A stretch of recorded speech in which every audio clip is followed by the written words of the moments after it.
Hello दोस्तों नमस्कार। स्वागत है आपका आपके यूट्यूब चैनल एग्ज़ाम 91 पे। दोस्तों देखिए, ये हम लोगों का 23 नंबर का प्रैक्टिस सेट है।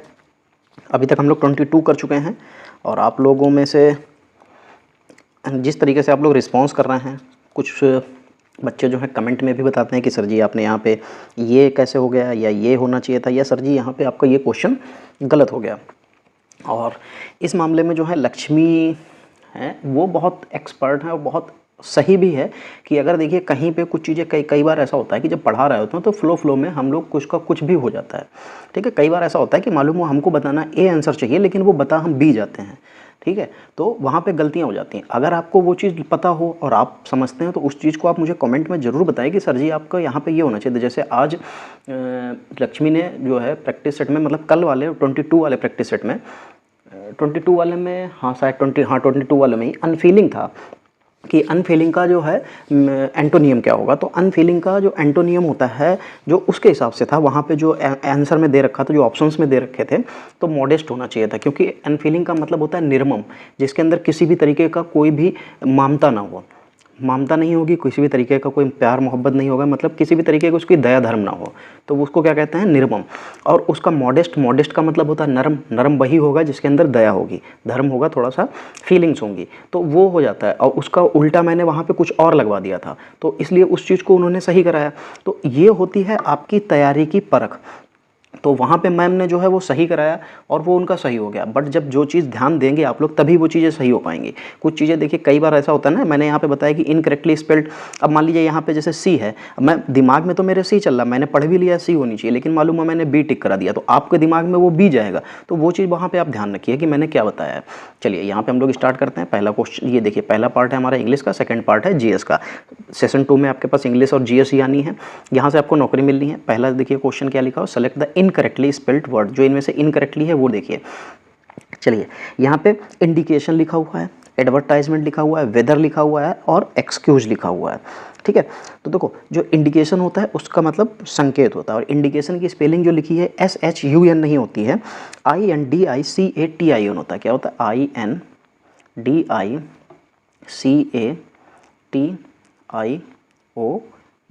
इंडिकेशन होता है।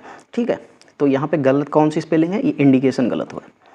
चलिए, select the most appropriate सिनोनियम the given word. अब जो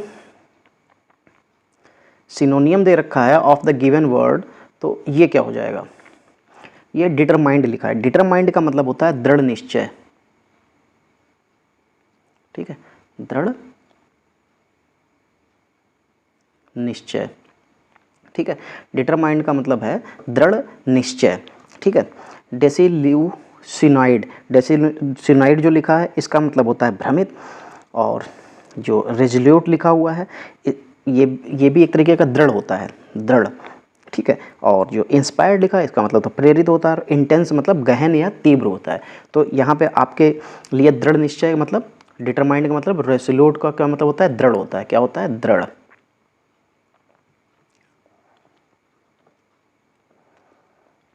चलिए फिर तीसरा नंबर देखिए, select the most appropriate antonym of the given word. तो जो अप्रोप्रिएट एंटोनियम हो जाएगा, एंटोनियम का मतलब क्या होता है, विलोम होता है। तो क्या हो जाएगा, डिजास्टर। डिजास्टर मतलब क्या होता है, विनाश होता है। ठीक है, फिर ऐसे सेफ्टी दिया हुआ है, सेफ्टी मतलब सुरक्षा होता है। डाउनफॉल मतलब गिरना होता है या पतन होता है। ठीक है, कोलैप्स, कोलैप्स का मतलब ढहना होता है, गिर जाना, ठीक है, खराब हो जाना ये। और सक्सेस, सक्सेस मतलब क्या होता है, सफल। अगर कोई विनाश होगा तो उसका क्या हो जाएगा, उल्टा सफल हो जाएगा। ठीक है, डिजास्टर का विनाश और उसका उल्टा सक्सेस। देखिए कई बार ऐसे यहाँ पे जब हम लोग चीज़ें पढ़ रहे होते हैं तो वहाँ पे चीज़ें गलत हो जाती हैं। तो इसलिए जब भी जहाँ पे भी आपको लगे कि यहाँ पे सर ने गलत किया तो आप कमेंट में ज़रूर बताइए। इसीलिए मैं देखिए कमेंट को सारी नोटिफिकेशंस ऑन कर रखी हैं, जिससे कमेंट आए तो वो मुझे तुरंत के तुरंत मिल जाए। और दोस्तों देखिए जो लोग वीडियो को देखते हैं दोस्तों, वीडियो को लाइक ज़रूर कर दिया करें और वीडियो को शेयर कर दिया करें।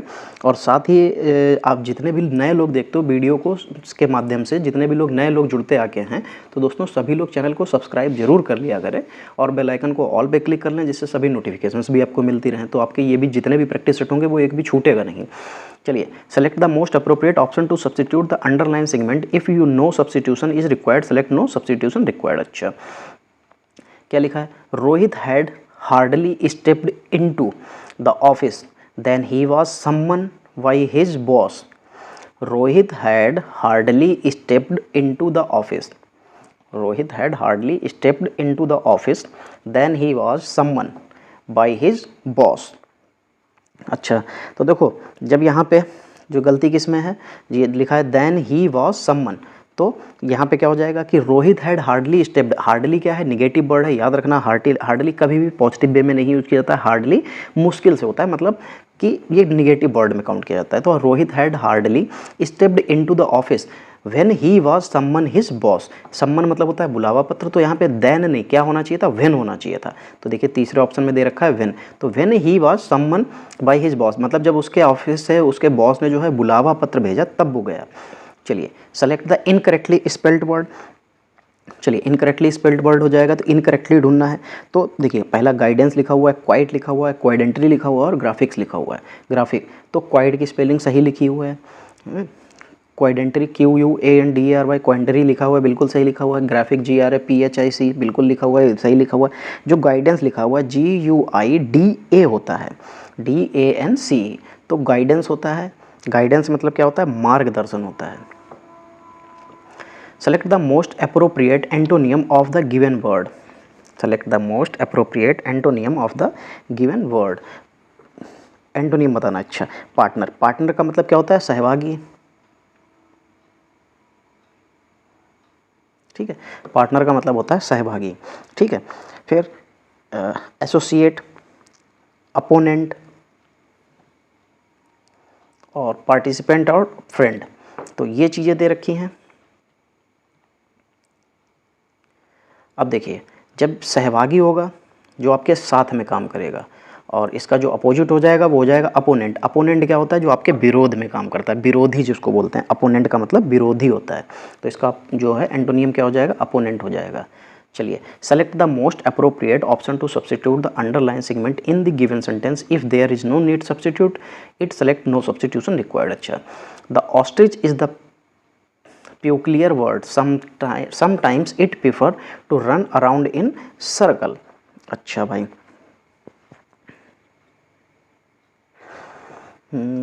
ऑस्ट्रिच क्या था, इसमें क्या करना था? Select the most appropriate option. अच्छा, अप्रोप्रिएट ऑप्शन चूज करना था। चलिए, समथिंग इज नहीं, क्या था? The ostrich is peculiar word, sometimes it prefer to run around in circle। अच्छा, तो sometimes it prefer, the ostrich is the particular word, sometimes it. अच्छा दोस्तों देखिए, यहाँ पे समटाइम्स फिर उसके बाद में इट लगा है, तो ये क्या है? ये सिंगुलर वर्ब है। सिंगुलर वर्ब बता रहा हूँ। सिंगुलर क्या है? नाउन, सिंगुलर प्रोनाउन है। ठीक है, तो क्या होता है? ये इट सिंगुलर प्रोनाउन है, तो जब यहाँ पे सिंगुलर प्रोनाउन हुआ है तो यहाँ पे सिंगुलर जो है क्या यूज होगा? उसकी वर्ब भी सिंगुलर यूज होगी। तो प्रीफर की जगह पे क्या हो जाएगा? सिर्फ प्रीफर्स यूज करना है। तो यहाँ पे किस में हो जाएगा? Some time it prefers to, तो प्रीफर्स होना चाहिए था, यहाँ पे सेकंड ऑप्शन बिल्कुल सही हो जाएगा। चलिए, फिर देखिए, select the word which means the same of the age the group of words given. चलिए, one who can use both hand equally well. देखिए फिर वही आ गया कि जब दोनों हाथ बिल्कुल अपने मतलब सही तरीके से यूज करता है, बहुत इक्वली मतलब एक साथ यूज कर सकता है, तो उसको क्या कहते हैं? तो देखो, उसको एम्बीडेक्सर कहते हैं, मतलब उभय हस्त। ये बात मैं बहुत पहले भी कई बार बता चुका हूँ। एम्बीडेक्सर कहते हैं जो दोनों हाथ एक साथ मतलब यूज कर सकता है। ठीक है, फिर यहाँ पे मल्टी टैलेंटेड लिखा हुआ था। मल्टी टैलेंटेड का मतलब क्या होता है? वो बहुप्रतिभावान होता है, बहुप्रतिभावान होता है। फिर ये क्या लिखा हुआ है? मल्टी फैक्टेड, तो ये बहुमुखी होता है। और ये एम्बीवैलेंट लिखा हुआ है, इसका मतलब क्या होता है? एम्बीवैलेंट का मतलब होता है उभयभावी या द्वैध वृत्तिक। चलिए, फिर आगे बढ़ते हैं। Identify the segment in the sentence which contains a grammatical error. अच्छा, the man was enjoyed the view from the terrace. The man was enjoyed the view from his terrace. अच्छा, यहाँ पे अगर the man enjoyed the view, हाँ यहाँ पे was का कोई मतलब नहीं बनेगा, क्योंकि the man enjoyed second form लगा है, और सेकंड फॉर्म में जब जाएगा तो वाज का कोई मतलब ही नहीं बचा है, क्योंकि यहाँ पे सेकंड फॉर्म की जगह पे आईएनजी फॉर्म होता तो वाज बिल्कुल सही था। The man was enjoying the view from his terrace, तो इस तरीके से हो सकता था, लेकिन यहाँ पे इंजॉयड लिखा है तो यहाँ पे ये सेकंड फॉर्म नहीं होनी चाहिए। एक ही सेकंड चीज़ मतलब पार्ट जो पास्ट पार्टिकल में जाएगा तो वो एक ही जाएगा, या तो वॉज लगेगा या सेकेंड फॉर्म आएगी। तो the man enjoyed the view from his terrace, तो गलती किस में हो जाएगी, वाज वाले में। तो यहाँ पे वाज नहीं होना चाहिए था, क्या होना चाहिए था, डायरेक्ट होना चाहिए था, वाज नहीं होना चाहिए था। Select the most appropriate meaning the given idiom backup. ठीक है, बैकअप, तो बैकअप का मतलब क्या होता है, एक तरीके से कह सकते हैं कि समर्थन देना होता है। क्या होता है, समर्थन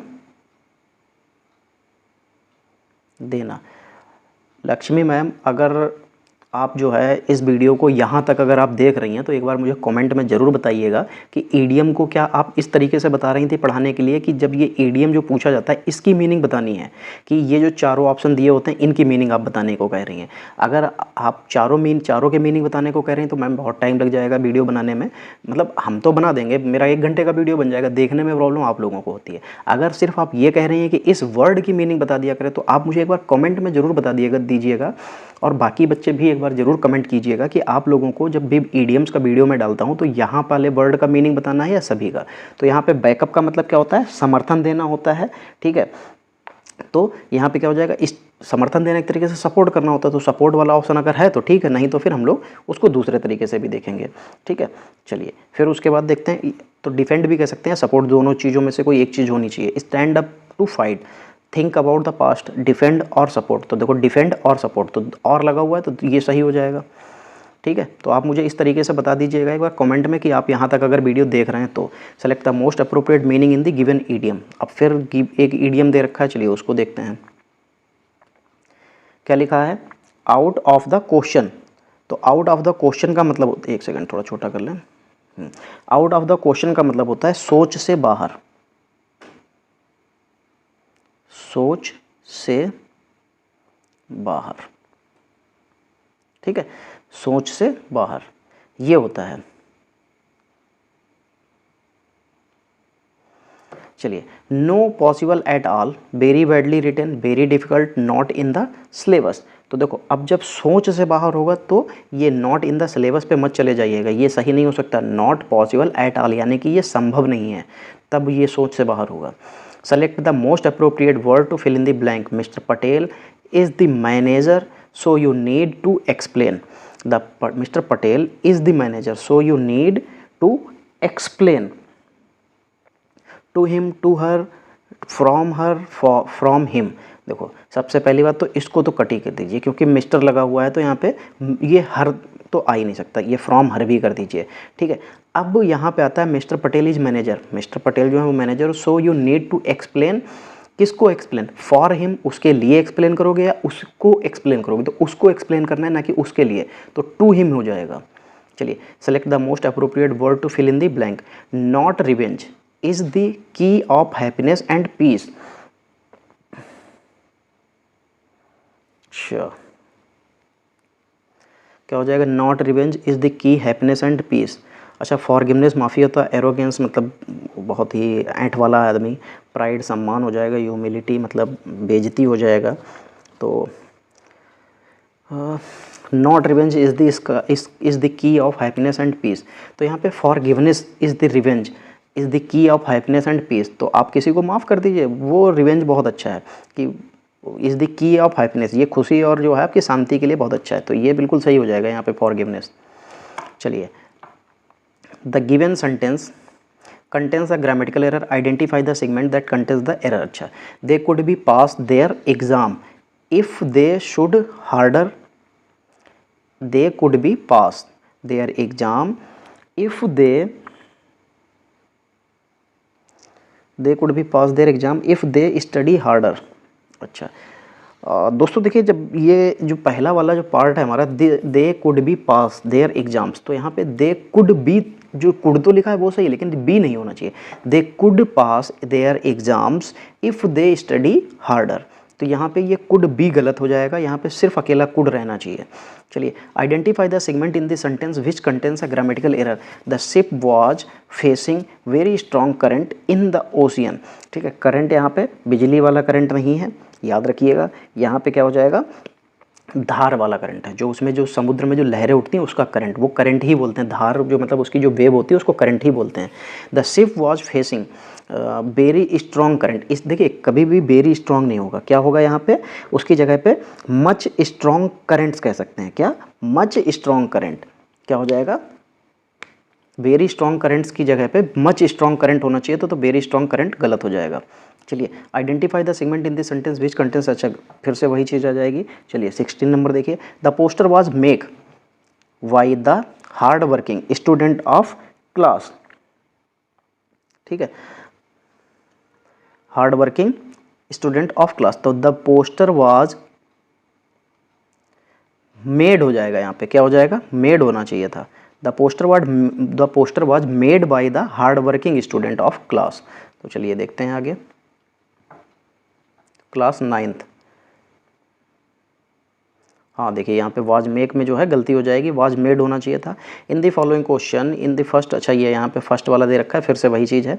चलिए देखिए 17 नंबर में, अ few year ago I was on holiday in the Himalayas, I approached the owner of a restaurant, it was a place inhabited by poor people and there was no proper hotel, I stopped for a night in the small village, he offered me a bed for the night, फिर I was surprised by the hospitality of these people with such frugal resources.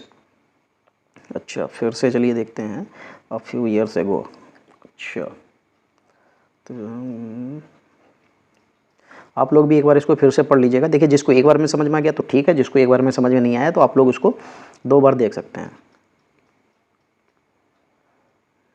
तो क्या हो जाएगा, a few years ago I was born holiday in Himalayas, I stopped for, हाँ ठीक है। देखिए यहाँ पे ये फर्स्ट हो जाएगा, फिर लास्ट वाला क्या था, आई वॉज सरप्राइज्ड। अच्छा तो small village, it was a place inhabited, हाँ ये सेकंड नंबर हो जाएगा, ये थर्ड हो जाएगा और लास्ट वाला ये फोर्थ हो जाएगा।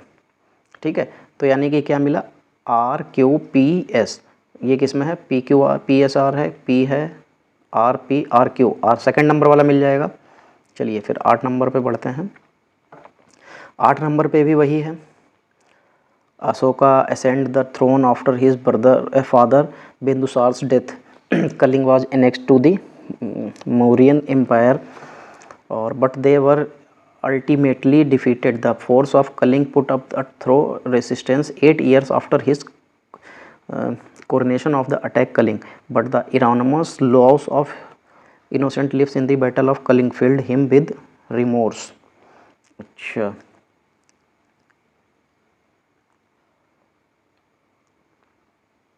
Ashoka ascended the throne after his father Bindusar death. अच्छा ठीक है, उसके बाद तो ये सही लिखा हुआ है कि 8 years after his coronation he attacked Kalinga, the force of Kalinga put up a, तो क्या नाम, resistance, but they were ultimately defeat, तीसरा, और ये चौथा, Kalinga was annexed to Mauryan empire, और लास्ट वाला तो ये हो ही जाएगा। तो यानी कि क्या मिला था, एस आर क्यू पी, अच्छा एस आर क्यू पी है। चलिए तो क्या हो जाएगा यहाँ पे, yes S R Q P. चलिए, the beach has dismissed the petition, the bench has dismissed the petition, तो क्या हो जाएगा यहाँ पे, अच्छा इसको क्या करना था, द पिटीशन इज़ बीइंग, अच्छा इसको मतलब चेंज करना है, the petition is being dismissed by the bench. अच्छा हैज़ लगा हुआ है तो यहाँ पे इज बीइंग कैसे हो जाएगा, तो ये तो हो नहीं सकता। चलिए फिर आगे बढ़िए, द पिटीशन वॉज डिसमिस्ड, अब वहाँ पे भी ये तो हो नहीं सकता, फिर कहाँ आ जाएगा, हैड लगा हुआ था तो यहाँ पे हैज़ बीन, हाँ हैज़ बीन हो सकता है। The petition has been dismissed by the bench, तो यहाँ पे ये सही हो जाएगा। चलिए, in the following question sentence has been given the direct indirect speech, चाहिए डायरेक्ट इनडायरेक्ट में इसको चेंज करना है। I said to him you are the most trustworthy friend that I have. अच्छा, तो देखो सैड है तो इसका उसने क्या कहा था, अपने दोस्त को बता रहा है कि, तो क्या हो जाएगा, I told him that he was the trustworthy, he was the most लगा था ना, he was the most trustworthy friend that I had, क्योंकि ये पास्ट में हो जाएगा। ठीक है, आर वाला भी पास्ट में हो गया था, तो देखिए I told him that he was the most trustworthy friend, I will हटा दीजिए, I told him that he was the most trustworthy friend that I had, तो आई हैड बिल्कुल सही हो जाएगा। चलिए फिर आगे बढ़ते हैं। चलिए यहाँ पे फिर जो है वही खाली जगह वाली भरनी है। चलिए, अ long time ago Brahmadatta was the king of Banaras like kings, he was कैसा किंग, मेनी लॉट एनी या मच, तो देखो यहाँ पे ये तो सारे गलत लिखे हैं, लॉट हो नहीं सकते थे, एनी हो सकता था लेकिन वहाँ पे एनी नहीं होगा, मच भी गलत है, तो बचा कौन सा, मेनी, तो मेनी किंग हो जाएगा। क्या हो जाएगा कि अ long time ago Brahmadatta was the king of Banaras like many kings he was interested only in क्या, hunting, fighting, conquering and travelling, तो हंटिंग, ठीक है, only in hunting and his favourite animal to hunt, फिर क्या था, डियर लिखा हुआ है, are deer, is deer, were deer या वॉज डियर, तो अब आपको सोचिए ये पास्ट की बात हो रही है तो वॉज डियर लगेगा, तो आर इज तो हो नहीं सकता, मतलब इज सिंगल पर्सन था तो वहाँ पे सिंगल के लिए तो इज या वॉज आना चाहिए था, तो आर और वर तो गलत ही थे। चलिए फिर आगे बढ़ते हैं। The king would ride over planted fields, क्या था, the king ride over planted fields, over के बाद देखते हैं फ्रेशली, अर्जेंटली, ब्राइटली और क्वाइटली, तो फ्रेशली हो जाएगा। चलिए फिर आगे देखिए, planted fields and destroy the crops, he would man from the village to help him, he would क्या था, he would took taking, taken या टेक, तो दोस्तों देखिए जब यहाँ पे जब वुड लगा ही हुआ है तो यहाँ पे क्या आ जाएगा, टेक आ जाएगा। ठीक है, चलिए आगे बढ़ते हैं। देखिए अब हमारा पोर्शन आता है सामान्य ज्ञान का। ठीक है, अब सामान्य ज्ञान की तरफ बढ़ते हैं, तो सामान्य ज्ञान देखते हैं कि सामान्य ज्ञान में क्या क्या दे रखा है। चलिए, सामान्य ज्ञान में पहला क्वेश्चन क्या है, अनसुपा झील में स्थित है, अनसुपा झील जो है वो कहाँ स्थित है, उड़ीसा में, असम में, उत्तराखंड में या बिहार में, तो अनसुपा झील जो है वो उड़ीसा राज्य में जो है स्थित है, और ये उड़ीसा की दूसरी है, ये सेकंड जो है सबसे बड़ी जो है झील है। ठीक है, चलिए आगे बढ़ते हैं। अशोका का जयगढ़ शिलालेख किस राज्य में अवस्थित है, अशोक का जौगढ़ शिलालेख किस राज्य में स्थित है, तो देखो जो जौगढ़ जो है ये उड़ीसा के जो है गंजाम जिले में स्थित है, कहाँ, उड़ीसा के गंजाम जिले में, तो ये उड़ीसा तो आपको पता चल गया, गंजाम मैंने आपको बता दिया। चलिए, भौतिक मात्रा जर की इकाई क्या है, तो जो देखो भौतिक मात्रा जो है इसे क्या कहते हैं, बोल्ट जानते हैं, सर्ज जानते हैं या लर्ज भी कहते हैं। ठीक है, तो अगर इसके हिसाब से देखेंगे तो वो भौतिक मात्रा जो है भौतिक मात्रा जर किसकी इकाई हो जाएगी, तो ये जर की इकाई जो है वो आपकी हो जाएगी मीटर प्रति सेकंड घन की, किसकी, मीटर प्रति सेकंड घन की।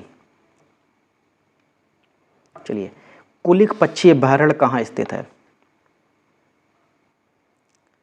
चलिए कुलिक पक्षी अभयारण्य कहाँ पर स्थित है, पश्चिम बंगाल, केरल, मध्य प्रदेश या उत्तर प्रदेश, तो ये दोस्तों पश्चिम बंगाल में स्थित है, कहाँ स्थित है, पश्चिम बंगाल में। इसी को रायगंज जो है क्या कहा जाता है, रायगंज वन्यजीव अभयारण्य भी कहा जाता है।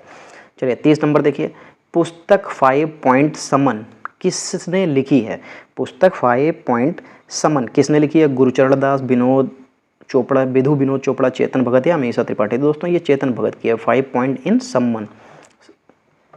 चलिए, बेंड योर बैंक वाक्यांश का प्रयोग किस खेल के लिए किया जाता है, बेंड योर बैक, अच्छा बेंड योर बैक की बात कर रहा हूँ, मैं बैंक पढ़ रहा हूँ। बेंड योर बैक वाक्यांश के लिए किस खेल का प्रयोग किया जाता है? तो दोस्तों ये तो क्रिकेट में किया जाता है, क्योंकि उसी में कहा जाता है कि जब आप जो है मतलब अपनी जो जो पिच की परिस्थितियाँ हों, पिच किस कंडीशन में है, उसका उपयोग करके जो है आप अपनी गति को बढ़ा सकते हैं कि आप अपनी कमर को हिस्सा थोड़ा सा झुकाइए और बॉडी में प्रेशर लाइए, जिससे आपकी जो है स्पीड थोड़ी सी तेज़ हो जाए। तो बेंड योर बैक वाक्यांश का प्रयोग किस खेल में किया जाता है? तो दोस्तों ये क्रिकेट में किया जाता है। चलिए, अमोट किस राज्य का स्वदेशी पारंपरिक ताल वाद्य यंत्र है? क्या लिखा हो? अमोट किस राज्य का स्वदेशी पारंपरिक वाद्य ताल यंत्र जो है? तो आंध्र प्रदेश, गोवा, पंजाब या असम।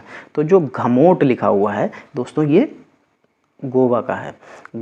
ये देखिए कैसे याद करें, गोवा में क्या होते हैं? घाट होते हैं, घाट घमोट, घाट घमोट। तो उस तरीके से आप इसको रिलेट कर लीजिए कि गोवा में क्या होता है? घाट होता है। तो ये ताल वाद्य यंत्र जो है घमोट कहाँ का हो जाएगा? ये गोवा का हो जाएगा।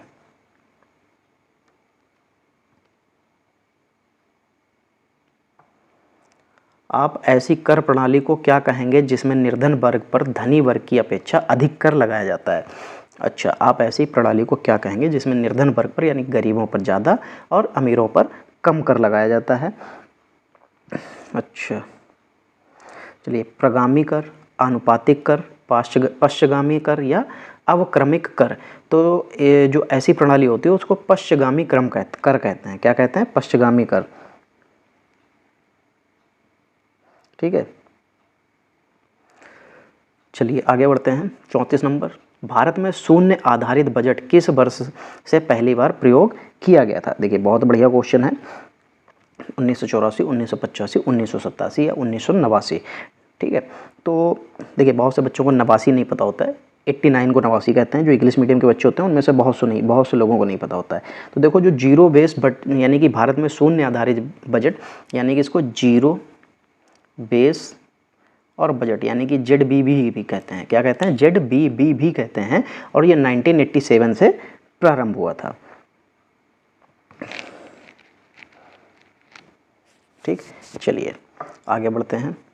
क्या लिखा हुआ 35 नंबर में? भारत के एक उच्च न्यायालय के प्रमुख न्यायाधीश भारत के एक उच्च न्यायालय के मुख्य न्यायाधीश को हटाने का पहला प्रस्ताव वर्ष में शुरू किया गया था। 2000, 1994, 1991 या 1996?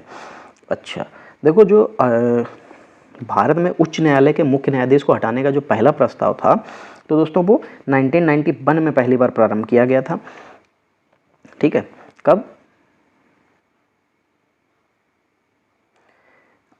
ये 1991 में ये स्टार्ट हुआ था।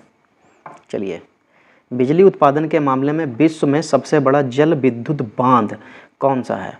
अच्छा, ये लिखा हुआ है टारबेला बांध और लैंगटन बांध 3, गोर्जेस डैम, हीराकुंड बांध। तो दोस्तों जो बिजली उत्पादन के मामले में विश्व में सबसे बड़ा जल विद्युत बांध जो है वो 3 गोर्जेस डैम है। क्या है? 3 गोर्जेस डैम।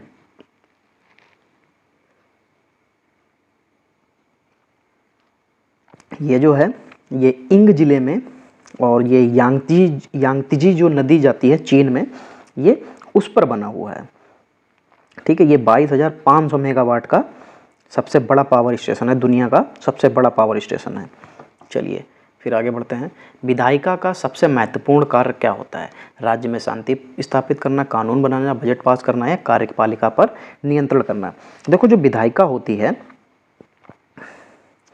उसका जो मेन कार्य होता है, क्या होता है? जो मेन कार्य होता है वो किसी भी चीज़ पे कानून बनाना होता है। देखो जब भी कोई मतलब कोई भी जो संसद में बिल पेश किया जाता है तो उस पर मंजूरी ली जाती है, ऐसे डायरेक्ट नहीं पेश कर सकते हैं। तो उसके लिए आपके पास क्या होना चाहिए? बहुमत होना चाहिए। तो बहुमत तभी आता है जब आपके पास पूरी पावर हो। ठीक है, मतलब राज्यसभा और लोकसभा में सब कुछ आपके पास पावर में हो, कंट्रोल में हो, तब आप किसी विधेयक को पास कर सकते हैं। तो वही चीज़ होता है विधेयक मतलब कानून। तो जो विधायिका का सबसे महत्वपूर्ण कार्य क्या होता है? कानून बनाना होता है। चलिए 38 नंबर देखिए, निम्नलिखित में कौन सी नदी दक्षिण भारत के प्रसिद्ध तीर्थ स्थान तिरुटन्नी से होकर बहती है? अच्छा, तो कावेरी नदी, वैगई नंदी या पलार? तो जो तीर्थ स्थान तिरुटन्नी है, ठीक है, दक्षिण भारत के प्रसिद्ध तीर्थ स्थान तिरुटन्नी जो है, इसमें जो नदी जो जाती है ये जो नदी बहती है ये नंदी नदी बहती है। कौन सी नदी बहती है? नंदी नदी बहती है।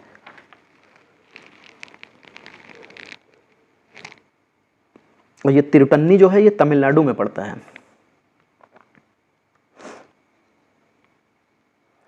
अवरक्त तरंगों की तरंग दैर्ध्य से छोटी होती है। अवरक्त तरंगों की तरंग दैर्ध्य से छोटी होती है। किससे छोटी होती है? दृश्य प्रकाश, परावैनी तरंग, एक्स किरणें या रेडियो तरंग। ठीक है, तो ये जो अवरक्त तरंगों की तरंग दैर्ध्य जो है वो क्या होता है? वो रेडियो तरंगों से छोटी होती है।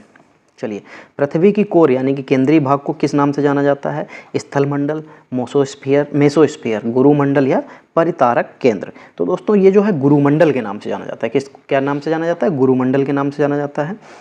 हाल ही में किस राज्य सरकार ने महिलाओं के अनुकूल पर्यटन परियोजना शुरू की है? तो गुजरात राज्य ने। देखिए, परियोजनाएं जरूर याद कर लीजिएगा। एक परियोजना आपको जरूर मिलेगी, 100% मिलेगी। पेपर देखिए, पेपर रट के सब जाते हैं पेपर, लेकिन अच्छा वही करता है जो पूरा पैटर्न बना के पढ़ता है कि किसको किस टाइम पे क्या क्या चीज़ें पढ़नी चाहिए। देखो, करंट की पूरी बुक तो सब पढ़ते हैं। क्या होता है? करंट की पूरी बुक तो सब पढ़ते हैं। क्या पूरी बुक याद हो जाती है? नहीं याद होती है। तो आप अपने जब तक योजना नहीं बनाएंगे कि हमको कैसे पढ़ना है और क्या करना है, तब तक आप जो है ये काम कर नहीं पाएंगे दोस्तों। तो आपको अगर ये काम करना है तो भाई थोड़ा सा तो परियोजना बनानी, मतलब आपको योजनाएं बनानी पड़ेंगी। चलिए, हाल ही में किस राज्य सरकार ने महिलाओं के अनुकूल पर्यटन परियोजना की शुरुआत की है? तो दोस्तों ये केरल ने की है। चलिए, हाल ही में नासा और किस आईटी के शोधकर्ताओं ने अंतरिक्ष स्टेशन में सूक्ष्म जीवों का अध्ययन किया है? तो ये आईआईटी मद्रास है, आईआईटी दिल्ली है, आईआईटी कानपुर है, या इनमें से कोई नहीं है।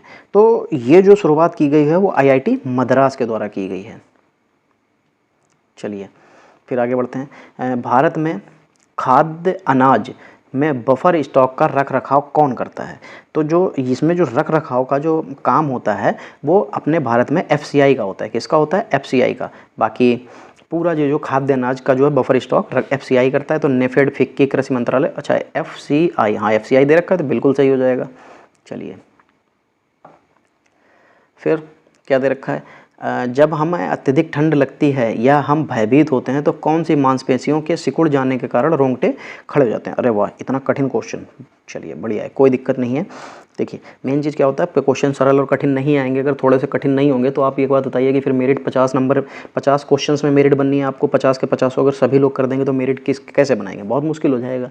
तो इसलिए थोड़े से क्वेश्चन कठिन जरूर आएंगे। तो जब हमें अत्यधिक ठंड लगती है, हम लोग भयभीत होते हैं, तो मांसपेशियाँ जो हैं जो सिकुड़ती हैं उसके कारण रोंगटे खड़े होते हैं। तो कौन सी मांसपेशियाँ होती है? तो वो इरेक्ट पीली मांसपेशियाँ होती हैं। कौन सी? इरेक्ट पीली मांसपेशी होती है।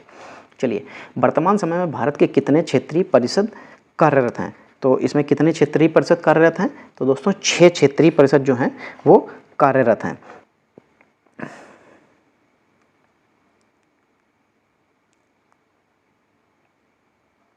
चलिए, आगे बढ़ते हैं। फिर 46 नंबर देखिए, असम में अंग्रेजों की कर नीतियों के खिलाफ किस वर्ष में पथारू घाट किसान विद्रोह हुआ था? 1862, 1873, 1894 और 1885। तो ये कब हुआ था? 1894 में दोस्तों हुआ था। चलिए, भारत का सबसे बड़ा इलेक्ट्रॉनिक वाहन ईटी चार्जिंग स्टेशन कहाँ खोला जा रहा है? बढ़िया क्वेश्चन है। अगर आपको नहीं पता तो मैं बता दूं, अभी गुड़गांव में ये सबसे बड़ा टाटा जो कंपनी है, अभी जब ये अपनी इलेक्ट्रॉनिक कार्स निकाल रही थी तो उस समय पे ये बात बहुत चर्चा में थी, तो इसलिए बहुत आसानी से आप इसको जज कर सकते हैं। चलिए, भारत के किस शहर को पूर्व का एथेंस के रूप में जाना जाता है? ये तो क्वेश्चन जब आप पढ़ना स्टार्ट करते हैं, जीएस पढ़ना, तो आपको सबसे पहले यही इसी तरीके के क्वेश्चन पढ़ा जाते हैं कि भारत के किस शहर को पूर्व का एथेंस के रूप में जाना जाता है? तो ये मदुरै को जाना जाता है। ठीक है, किसको जाना जाता है दोस्तों? ये मदुरै को जाना जाता है। ठीक है, आगे बढ़ते हैं। लास्ट पार्ट, मतलब लास्ट पेज, लास्ट के 2 क्वेश्चन। पहली बारकोड प्रणाली किसके द्वारा विकसित की गई थी? John Barger, Norman Joseph Woodland, John McCarthy, David Bradley. तो ये जो बारकोड प्रणाली थी ये सबसे पहले नॉर्मन जोसेफ वुडलैंड के द्वारा चालू की गई थी। चलिए, निम्नलिखित में से फास्फोरस का कौन सा रूप सबसे ज़्यादा प्रतिक्रियाशील होता है? काला फास्फोरस, लाल फास्फोरस, श्वेत फास्फोरस, बैंगनी फास्फोरस और लाल फास्फोरस। ठीक है, तो जो सबसे ज़्यादा खतरनाक मतलब जो होता है, जिसकी प्रक्रिया सबसे जो है प्रतिक्रियाशील होता है, तो वो होता है हमारा श्वेत फास्फोरस, यानी कि सफ़ेद फास्फोरस जिसको हम बोलते हैं। तो ये सबसे ज़्यादा कह सकते हैं प्रतिक्रियाशील होता है। चलिए दोस्तों, हमारे जो 50 क्वेश्चन है देखिए वो पूरे कंप्लीट हो चुके हैं। आपसे एक ही गुजारिश है, अगर आपको ये सेशन अच्छा लगा है तो दोस्तों देखिए वीडियो लाइक करने में कोई कंजूसी मत किया करिए, वीडियो को लाइक कर दिया करें, वीडियो को शेयर कर दिया करें, और साथ ही साथ जितने भी नए लोग वीडियो को देखते हो दोस्तों, सभी लोग मिलकर जो है वीडियो को लाइक ज़रूर कर दिया करें, और चैनल को सब्सक्राइब कर लें, और बेल आइकन को ऑल पे क्लिक कर दें, जिससे आने वाले सभी जो वीडियो हैं उसकी नोटिफिकेशन आप तक पहुंचती रहे और आपसे कोई वीडियो मिस ना हो। चलिए दोस्तों, आज की क्लास यहीं पे समाप्त करते हैं, मिलते हैं अगली क्लास में, तब तक के लिए जय हिंद दोस्तों।